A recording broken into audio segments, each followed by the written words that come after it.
Joining me now from amny.com, Nick Faria, to talk about the Rangers. Hey, Nick, thanks for joining me. Thanks for having me on.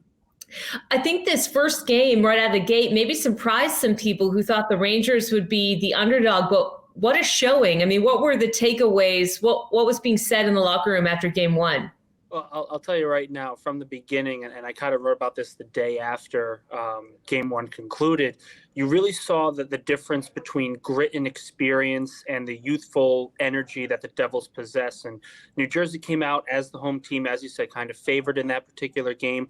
And New York kind of bludgeoned them. I mean, 23 blocked shots. New Jersey was 0 for 4 on the power play. It was really just a tremendous defensive effort from the Rangers as an overall unit. And head coach Gerard Gallant kind of said as much in postgame as well, where he talked about the overall team. He talked about the fourth line, the PK. They just did everything right from a statistical standpoint. You know, they got pucks in net. They continued to attack the goaltender and the Devils defense. It really was a complete showing from the Rangers offensively, defensively, and on special teams. And it really, really was a very impressive showing for a team that kind of struggled against New Jersey through the regular season. Where, I mean, we're talking about a 1-3 record against the Devils with that one win coming in overtime, and going into a hostile environment at the Prudential Center and putting up that performance was very surprising and very encouraging if you're a fan of the Blue Shirts. You mentioned the fourth line and the penalty kill and also past performance against this talented Devils team. Was there one thing specifically that stood out to you that seemed like a marked improvement from the regular season?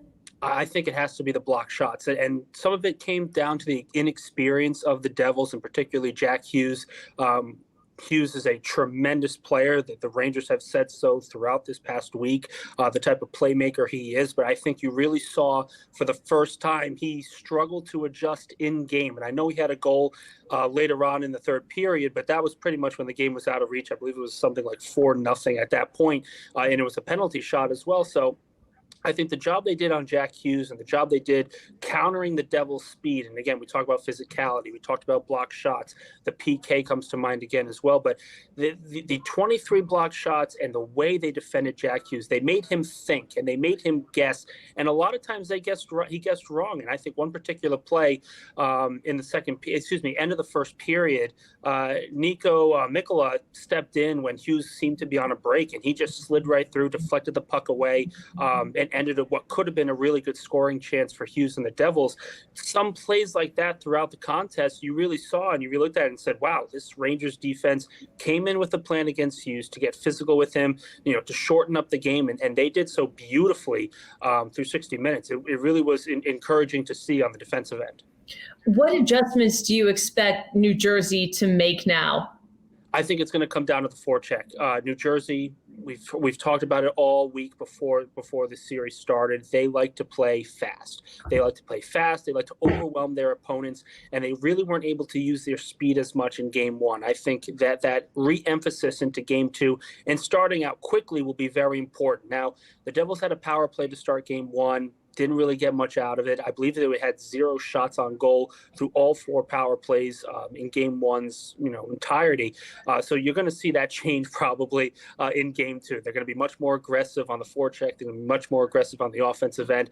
And it's really going to come down to these playmakers. If Hughes is able to challenge these Rangers defenders, make them make mistakes trying to clear the puck out of the defensive zone, which has been a problem at times for the Rangers. Not a consistent problem throughout the season, but towards the end of the year, they did struggle with that when they were dealing with injuries and players not being able to dress because of the trade deadline and everything. So it has been somewhat of a problem, and I think the Devils are going to try to exploit that, if anything, in game two tonight. From the sense that you get from covering the team, does game one to you feel like the first move in a chess match, or does it feel like the Rangers set the bar, set expectations, came in with momentum, and you fully expect that to continue, if that makes sense? Yeah, I definitely. And I think, playoff series, especially in the Stanley Cup playoffs, I think a chess match is the perfect way to describe it. The Rangers, put their best effort out in game one. Now it's going to be up to New Jersey to counter and respond. And how they counter and respond will determine, who ends up winning the series. If you're New Jersey, you can't go down 0-2 going into the Garden. You just can't. So when you look at it from that perspective, I think they're going to come out faster. I think they're going to come out more disciplined. And it's something that the Rangers will have to adjust to throughout this game. And I think one important point to note, in 3 of the 4 matchups in the regular season, the team that ended up winning had a 2-goal deficit in each game. Something to think about. The Rangers went up 2-0 early in the first period in game 1. They eventually held on to win. If New Jersey comes out firing, on all cylinders, they jump out early on the Rangers. New York is a team that is able to come back and play consistently, particularly in the third period. So if you look at it from the perspective of you expect the Devils to start fast, you expect them to come out firing with the home crowd, but then it's going to come down to what adjustments Gerard Gallant and the coaching staff makes, because they have shown they've been able to do so. They've shown an ability and a want to change the lines if things go south quickly. And I think that's going to be something to watch for, where just because the Devils come out fast early doesn't always necessarily mean that they're going to be rolling to a victory like the Rangers did in game 1. Yeah, and to me, when you find a team that has that level of compete, that can dig themselves out of a hole, the penalty kill is working, when you have guys who want the puck, that is indicative, at least in my opinion, of coaching. I mean, can you talk a little bit more about Gerard Gallant and whether he has the voice of this locker room? Is he the right leader for this team? It was such an exciting playoff run and atmosphere last year. Unfortunately, coming up a little bit short, but they have just seemed to be a team that shows such fight.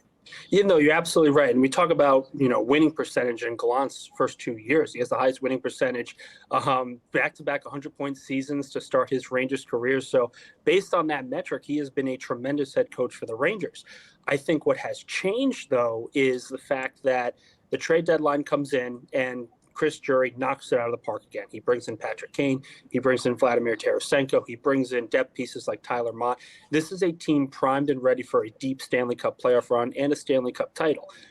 God forbid something were to happen and they were to lose this series. I think there's going to be serious questions about the Rangers front office, even if Gallant has done such a great job within those first 2 years. And it's not saying Gallant's been a bad coach. It's just the expectations have been raised, to an unbelievable metric right now. When you have, 4 potential, first ballot Hall of Famers, you're looking at like, you can't just get knocked out in the first round. That just can't happen. Even if you're playing a team that is favored against you, that has home ice advantage, they took care of game 1 like they were expecting to.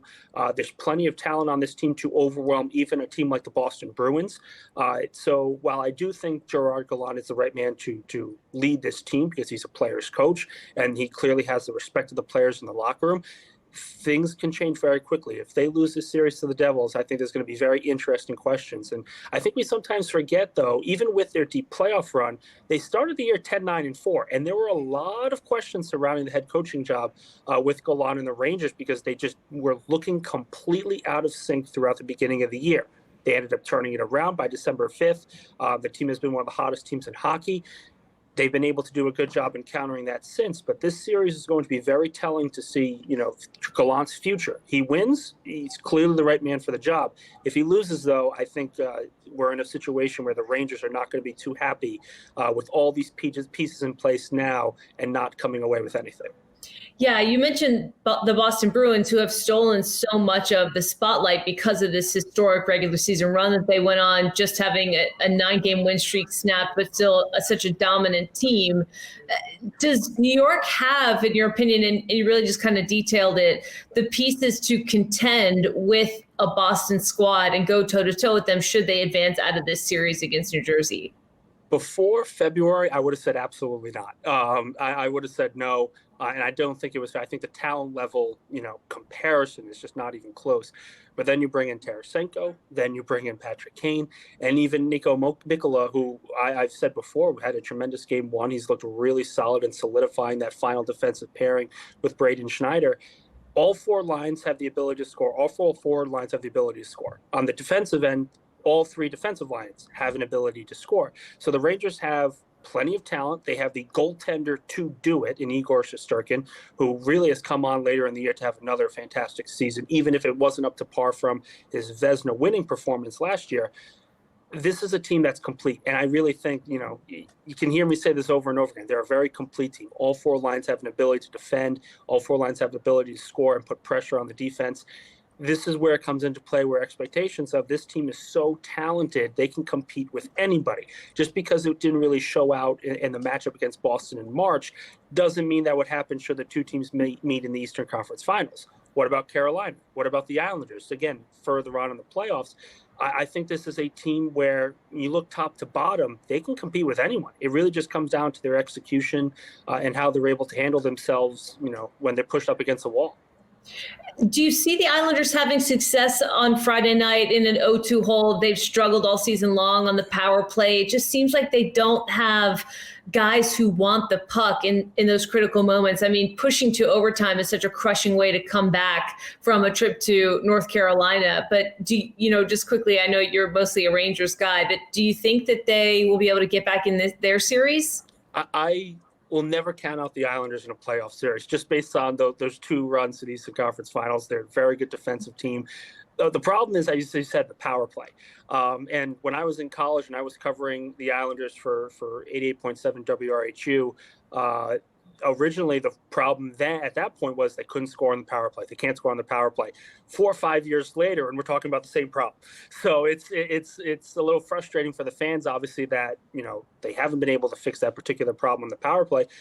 But that's how it goes in the Stanley Cup playoffs. If you can't score on special teams, if you can't take advantage of the opportunities that are given to you, you're going to lose. And the Devils are a prime example of that in Game 1 on Tuesday. They went 0 for 4 on the power play. The Rangers went 2 for 4.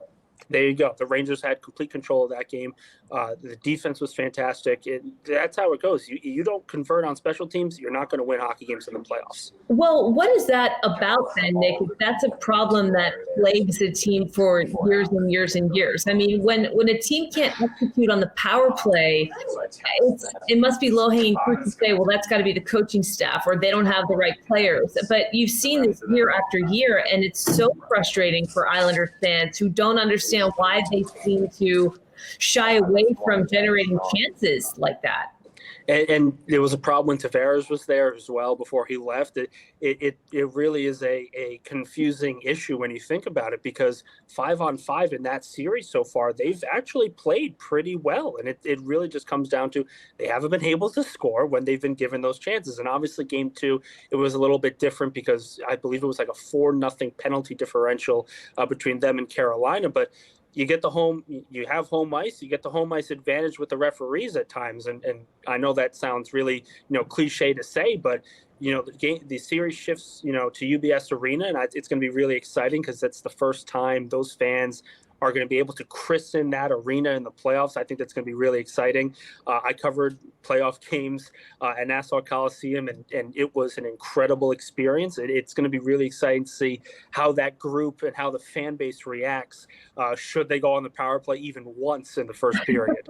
It is, I must say, I mean, we'll move back to the Rangers now, but being at a couple of those games over the last couple of weeks, it is really strange to watch a team feel more comfortable at even strength seemingly. And when they get an opportunity with an extra man on the ice for things to kind of feel, even from the seats, like uncomfortable or like to go haywire, which is really, really strange, because you would think, like you said, quality teams, that's the time when they put their foot on the gas and take advantage of those opportunities. Just back to the Rangers. You mentioned the conference finals and the way that this team is built, how complete they are. I imagine losing to New Jersey in this series, per what you're detailing, would be devastating for the front office and also for the fans. What is enough for Gerard Gallant and this crew to feel good about this season and the pieces that they brought on? Is it the finals, in the conference? Is it the Stanley Cup finals? What would be satisfying enough? Personally, I think it's another appearance at the Eastern Conference Finals. They get back and they lose to a team like Boston and it goes 7 games. It's really hard to say, oh, we need a change in leadership. It's going to be really hard to say something like that. They get through their own Metro division, which would inevitably be the second round, so whether it's Carolina, whether it's the Islanders, and they have a matchup, ability there. They have the matchup advantage there to be able to be favored and probably win some games there as well. So I think bare minimum, it's getting to the Eastern Conference Finals. If they lose, obviously Stanley Cup Finals, great. But if they were to lose Game 7, Round 2, I think an argument can be made that the group should stay because again, there's cap space. There's not a lot of cap space. So depending on what happens in free agency as well could be a very important piece. You just can't waste an opportunity when you have Vladimir Tarasenko and Patrick Kane and Mika Zibanejad and Artemi Panarin all on the same roster and you can't get out of the first round. my opinion, that's how the team has looked throughout the season. They look like a team on a mission. They don't look like a team right now that is going to lose in the first round. But anything can happen in a playoff series. Injuries happen, a swing in momentum happens. But if they play like they did on Tuesday, there shouldn't be any issues with front office leadership.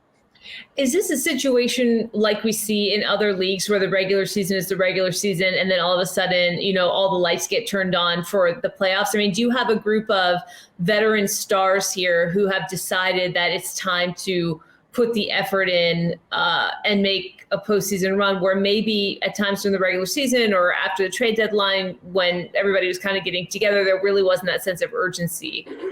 Yeah, I think, and people draw the comparison just because it's the same kind of regular season schedule with the NBA of, well, the games don't really matter in the regular season, just get to the playoffs and see what happens.